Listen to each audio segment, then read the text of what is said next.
This week, why it's increasingly important for chief executives to be social media savvy. And a top Google executive shares his thoughts on the future of news. Now, clearly, fashion is not my strong point, but we will go behind the scenes of a recent whiskey campaign that pulls together drinking and clothing. Welcome to Mags on Media.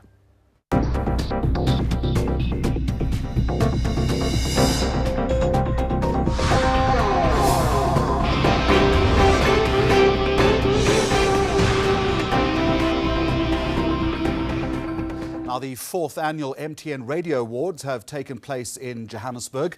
The winning commercial station was Kaya FM. The winning PBS station was Ukhozi FM, and Kwezi FM winning the best community station. Tux FM taking top honours in the campus category. We took our cameras along to radio's big night. 95.9, baby, Kaya rocks! You see, Kaya rocks, man. The time is 6:45.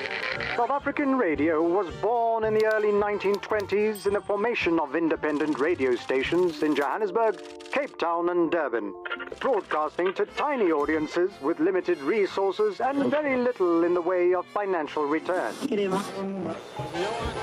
But the tide began to turn in 1936 with the formation of a national broadcaster called the South African Broadcasting Corporation. This is the all-night service of the SABC, broadcasting until 5 o'clock this morning. Very happy. Bringing the sounds of the world into the homes of South Africans throughout the Second World War and beyond. We interrupt this program to bring you a special news bulletin. The Japanese have attacked Pearl Harbor. Radio became the #1 medium for news, music, and increasingly entertainment. Department number 1 speaking. Hello, this is number 2. Drama and comedy were no strangers to the growing tide of receptive listeners to Springbok Radio, where sound effects created an entire theatre of the mind experience for a generation of radio fans. They protect the people of South Africa. These are the men of squad cars. Fast forward to 2013 and the face of radio has changed dramatically. The Radio Awards have experienced exponential growth over the past 4 years. This year saw an excess of 1,000 entries from 68 different stations. The planning, coordination and ultimate execution of the event is quite a monster. Well, I'll tell you, we've been working on the event for about 4 to 5 months. And the last stretch, the last 2 to 3 weeks, it's been crazy. 10 people working round the clock. Anele Mdoda showed no fear when it comes to her hosting duties on the night and keeps guests, nominees and winners alike on their toes.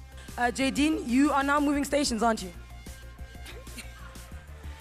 Oh, she's brilliant. Anele is fantastic. You know, Anele is our safety net because the whole show is programmed on a computer, so it's cue to cue to cue to cue to cue, and if something goes wrong, which, you know, it can go wrong with computers, Anele just sort of just picks it up, and she's just so beautifully eloquent, and she can just, you know, handle any situation. Former radio sports commentator, Metro station manager and SABC general manager Koos Gadebe receiving the Lifetime Achievement Award for his massive contribution to the radio industry.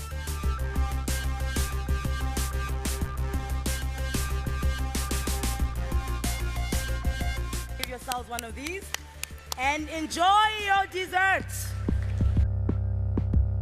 Now let's move from award-winning radio to some new thinking in brand communication. The whiskey brand Jameson says great content has been the driving factor behind its new campaign called The Thread. The Thread was created to grow the Jameson community online through a platform that leverages the brand's association with local fashion. Since its creation by the agency Native, The Thread has increased the number of active members of Jameson's Facebook community by 54%. Let's go behind the scenes. Jameson is a proud supporter of South African fashion. We wanted the brand to have a more credible voice within the world of social media, so we launched an idea called The Thread. Housed on Facebook, The Thread is about capturing South Africa's unique street fashion, as it happens. We chose 5 top photographers and bloggers to be our fashion spotters.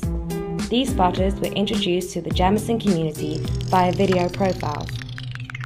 The nice thing with the Switchblade is that it's got a really sharp point.